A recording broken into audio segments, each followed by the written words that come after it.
சமீபத்துல அரவிந்த் சுவாமிய வந்து ஒரு சாதாரணமான நிகழ்ச்சியில சந்திக்க முடிஞ்சுச்சு. அவர்கிட்ட நம்ம செய்தியாளர் ஷைலஜா வந்துட்டு பல விஷயங்கள பேசியிருக்காங்க. அதுல முக்கியமா தனி ஒருவன் படத்துல அவர் நடிச்சிட்டு இருக்காரு. அத பத்தியும் பேசியிருக்காரு. அத இப்ப பாத்தரலாம்.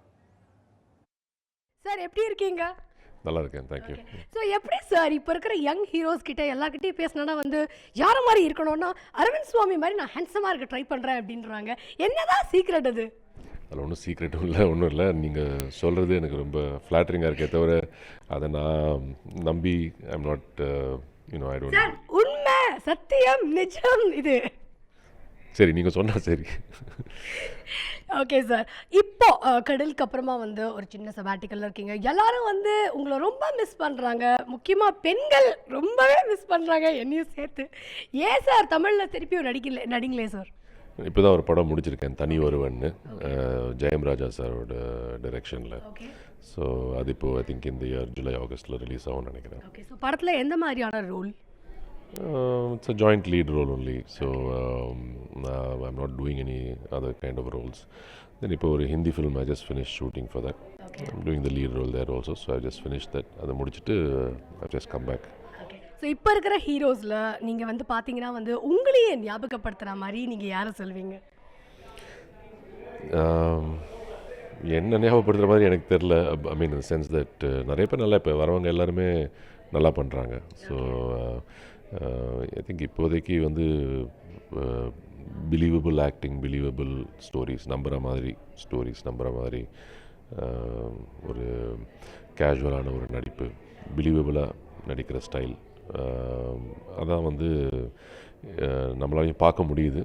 அண்ட் கொஞ்சம் அந்த மெலோ ட்ராமா அதெல்லாம் கொஞ்சம் கம்மி பண்ணிவிட்டு எவ்ரிபடி இஸ் நார்மலாக பிஹேவ் பண்ணுற மாதிரி நடிக்கிறது தான் அப்ரிஷியேட் பண்ணுறாங்க. ஸோ இப்போ ரீசெண்டாக நீங்கள் பார்த்து ரசித்த ஒரு படம் தான் என்ன சொல்லுவீங்க? யாரோட ஆக்டிங் வந்து ரொம்ப ரொம்ப பிடிச்சிருந்தது ரீசெண்டாக? எனக்கு இந்த குவீனில் கங்கனாவோட ஆக்டிங் ரொம்ப பிடிச்சிருந்தது. தமிழில் இப்போ ரீசெண்டாக பார்த்த படத்தில் ஓகே கண்மணி இப்போ தான் முந்தானே தான் பார்த்தேன். குரு. ஆமாம். ஸோ குரு, ஃப்ரெண்ட், இன்ஸ்பிரேஷன் எல்லாமே அவர் தான்.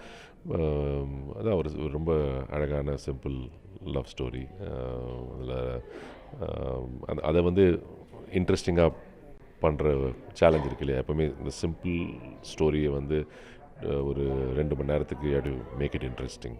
அதில் தான் டைரக்டரோட டச்சும் அவரோட பியூட்டிஃபுல் டயலாக்ஸு அண்ட் அந்த டீம் ஒர்க் அஃப்கோர்ஸ் பிசி சாரோடது, ரேமான் மியூசிக்கெல்லாம் அவுட்ஸ்டாண்டிங்காக இருந்தது.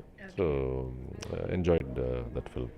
ஸோ கடைசி கொஸ்டின், உங்களுடைய ஸ்டைல் ஸ்டேட்மெண்ட் என்ன? அண்ட் இப்போ இருக்கிற யங் ஹீரோஸ் அண்ட் அஃப்கோர்ஸ் நிறையா யூத்துக்கு வந்து நீங்கள் என்ன டிப்ஸ் கொடுப்பீங்க, ஸ்டைல் டிப்ஸ் கொடுப்பீங்க? கண்டிப்பாக உங்கள் வாயிலேருந்து கேட்க விரும்புவாங்க எல்லாருமே.